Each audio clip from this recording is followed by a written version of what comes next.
Hello ඉතින් කොහොමද මේ වීඩියෝ on the move එකෙන් අද අපි ඔයගොල්ලන්ට ගේන්නේ අපි කරපු දෙයක් මේ දවස්වල මේ ලංකාවේ ඔයගොල්ලෝ දන්නවා ඇතිවලා තියෙන තත්ත්වය ලංකාවේ කට්ටියට උදව් වුණ වෙලාවක් ලංකාවේ මේ ගොඩක් සයික්ලෝන් එකකුයි එතකොට ෆ්ලඩ් එකක් හින්දා උදව් වුණ වෙලා තියෙන වෙලාවක් මේ වෙලාව.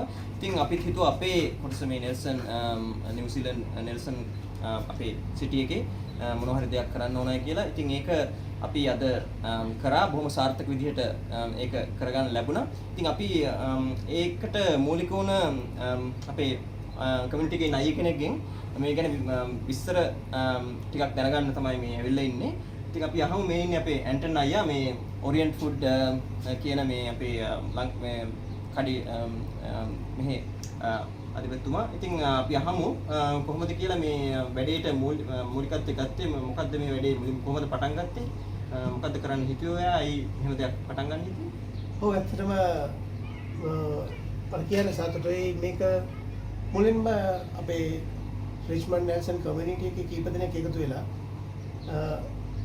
අරන්ගත්ත තීරණයක්. ඒ තීරණය ඔස්සේ ගිහිල්ලා කට්ටිය ඊට පස්සේ ටික ටික එකතු කරගෙන අපි හිතුවා ඔව් මේ වැඩේ කරන්න ඕනේ කියලා අපේ රටේ අසරණ වෙච්ච ජනතාවට ඒ කියන්නේ ගම් වතුරෙන් ඒ ණය මුලින් අසරණ වෙච්ච ජනතාවට මොකක් හරි අපිට පුළුවන් තරමින් උපකාරයක් කරන්න කියලා ඊට පස්සේ අපි කණ්ඩායමක් වශයෙන් එකතු වෙලා අපි තීරණය කරා කෑම පාර්සල් හදලා ඉවරලා අපි විකුණලා ඒ කෑම පාර්සලේ වටිනාකම ඩොලර් 17කට වගේ සීමා වෙන විදියට පාර්සලයක් හදලා ඒක විකුණලා ඉවරලා ඒ හම්බෙන සල්ලි ලංකාවේ රජයට ප්‍රදානය කරන්න ඕනයි කියලා අපි හිතුවා. ඔව් මොකද දැන් ලංකාවේ රජයෙන් account numbers අපිට හැමෝටම දීලා තියෙනවා. ඒවට ඩිරෙක්ට්ලි දාන්න පුළුවන්. ඒවට දැම්මහම විදේශ විනිමය විදිහට ඒක යන එක කෙලින්ම ලොකු දෙයක් ලංකාවට මේ වෙලාවේ. මොකද ඇත්තටම ගම් වතුර ආධාර විදිහටම විතරක් නෙමෙයි. මොකද රට ගොඩනගන්න දැන් ඇත්තටම සල්ලි ඕන වෙනවා. ඒකට විදේශ විනිමය ගොඩක් වැදගත් වෙනවා. ඉතින් ඒක එහෙම දාන එක ලොකු දෙයක් ඇත්තටම. ඉතින් මේක කොහොමද මේ ටික දවසකින් මෙහෙම ඕගනයිස් කරගත්තේ මේක මේ ඔයගොල්ලෝ ප්ලෑන් කරාද ගොඩක් එහෙම නැත්නම් නෑ අපි ඇත්තටම සතියක වගේ කාලෙකින් තමයි අපි මේක ප්ලෑන් කරේ. ඒකට අපේ විශේෂයෙන් රිච්මන්ඩ් නෙල්සන් කමියුනිටි එකේ මතක් කරන්න ඕනේ ඇත්තටම විශේෂයෙන්ම ලේඩීස්ලා මූලික වෙලා තමයි මේක කරේ. ඒගොල්ලෝගේ ශ්‍රමය පුළුවන් තරම් ඒ කියන්නේ ඒගොල්ලන්ගේ මුදල් අතින් උපකාර කරා ඒ ඔස්සේ තමයි ගිහිල්ලා මේක පටන් ගමු කියලා හිතුවේ. ඉතින් ඇත්තටම මේ වෙද්දි සාර්ථක වෙලා තියෙනවා. අනිත් එක මට විශේෂයෙන් මතක් කරන්න ඕනේ මේ වෙලාවේ අපිට ද්‍රව්‍ය වශයෙන් සහ මුදල් වශයෙන් ආධාර කරපු විශේෂ ආයතන කීපයක් තියෙනවා. අපි නම් වශයෙන් පොඩක් සඳහන් කරවති. මා සේවය කරන වූල්වර්ත් සුපර් මාකට් රේන්ජ් එක. ඒ කියන්නේ ඒකේ මම සේවය කරන බ්‍රාන්ච් එක රිච්මන්ඩ් බ්‍රාන්ච් එකේ කළමනාකාරතුමා අපිට මුදල් ද්‍රව්‍ය වශයෙන් සමුදල් වශයෙන් උපකාර කරා. ඒ වගේම වෙජි ෂොප් එකක් තියෙනවා කොනින්ස් කියලා. ඒකෙන් උපකාර කරා.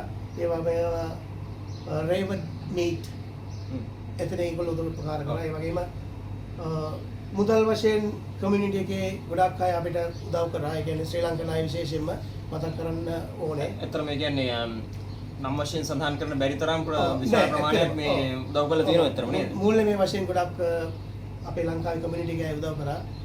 විශේෂයෙන් මතක් කරන්න ඕනේ මූල්‍ය මේ උදව් වලට වැඩි ලංකාවේ විශේෂයෙන් ෆැමිලි වලින් දුන්න ශ්‍රමයෙන් දුන්න උපකාරය ඒක මිල කරලා මිල කරන්න බෑ. ඒ කියන්නේ රාත්‍රී කොහොම හරි රාත්‍රී 3ක් නිදි මරාගෙන මේ ක්‍රියාදාමයට උපකාර වුණා ඇත්තටම.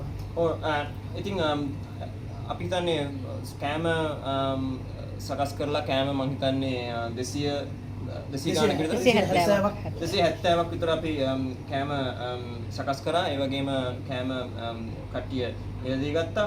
මේ මිලදී ගන්නවට අමතරව තව වැඩිපුරත් ප්‍රදානයක් දීලා තිබ්බ නේද? කෑම ගන්න දැන් සාමාන්‍යයෙන් අපි කෑම එකක් මිල කරේ ඩොලර් 17කට වගේ.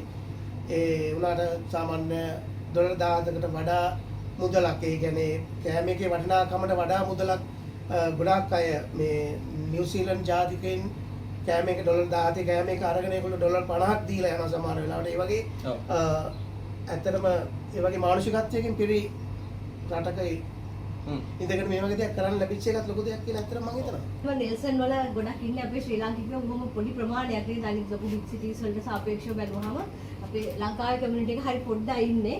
ඒ වුණත් අපි හැමෝම එකතු වෙලා මේ වැඩේට ගොඩක් සහයෝගය දුන්න හැම කෙනෙක්ම වගේ අපිට පුළුවන් විදියට නවසීලන්ත රජෙනුත් මම හිතන්නේ මිලියනයක් විතර ආධාර දැන්ලා තියෙනවා. හැම සිටි එකකින්ම වගේ ගොඩක් ලොකු දේවල් මේ වෙදි කරලා තියෙනවා. ඉතින් අපි කුංචි සිටි එකක් විදියට නවසීලන්තේ සවුත් අයිලන්ඩ් එකේ නෙල්සන් නගරේ අපිට පුළුවන් විදියට අපි කුංචියට දෙයක් ඕගනයිස් කරලා හැමෝගෙම දාන වහන්සේගෙන් සහයෝගයෙන් මේ සහයෝගය ඇතිව සාර්ථකව මේ වැඩේ කරා කියලා අපි හිතනවා.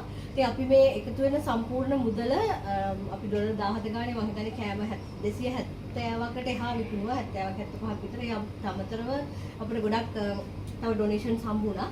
ඔක්කොම අපි සියලුම දේවල් නිරවුල් කරලා මේ අපේ accounting කරන අය කෙනෙක් ඉන්නවා. එයා ඇත්තටම අයින් ගොඩක් වා කියනවා කොහොමද මේක අපි ගවර්න්මන්ට් එකේ account එකට ඉදිරි සතිය ඇතුළත දාන්න බලාපොරොත්තු වෙනවා සියලුම සල්ලි නේ. ඔව් මේ හැම දෙයක්ම අපිට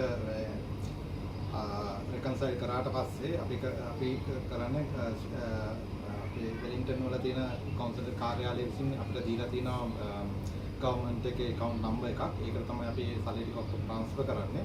මොකද විදේශ විනිමය සෑහෙන අවශ්‍යතාවයක් තියෙනවා මේ ලාවේ රටට. ඒ හින්දා තමයි අපි එකතු කරපු සෑම ඩොලර් එකක්ම ඒ ගිණුමට මේ හැම දෙයක්ම reconcile කරලා අපිට ගිය දේවල් අපිට හම්බුන හැම දෙයක්ම ඒ account එකට දාන්න බලාපොරොත්තු වෙන ඉතිරි සතිය ඇතුළත. එහෙනම් ඉතින් අපිට වචනකින් හරි මේ උදව් කරපු ඇවිල්ලා අපි කෑම එකක් මිලදී ගත්තු අපිට ද්‍රව්‍යමය ආධාර ලබා දුන්න ශ්‍රමයෙන් ආධාර ලබා දුන්න කෝල් කරලා හරි පොඩි හරි උදව්වක් කරපු හැමෝටම මේ වෙලාවේ ස්තුතිවන්ත වෙනවා.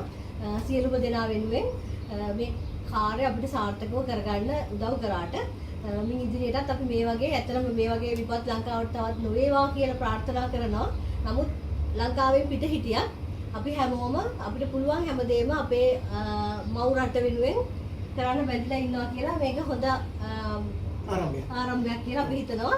හැම වෙලේම අපි පිටේ දුර හිටියත් ගොඩාක් දුරට ඇත්තටම අපිට ගිහිල්ලා උදව් කරන්න බැහැ. කිලෝමීටර් 10 ගණනක් දුර ඉන්නේ. නමුත් අපි පුළුවන් විදියට මේ විදිහේ දේවල් කරලා නේද? පුළුවන් විදියට අපේ රට වෙනුවෙන් යමක් කළා කියලා අපි හිතනවා. ඉතින් හැම දිනාටම ස්තුතිවන්ත වෙනවා මේ අවස්ථාව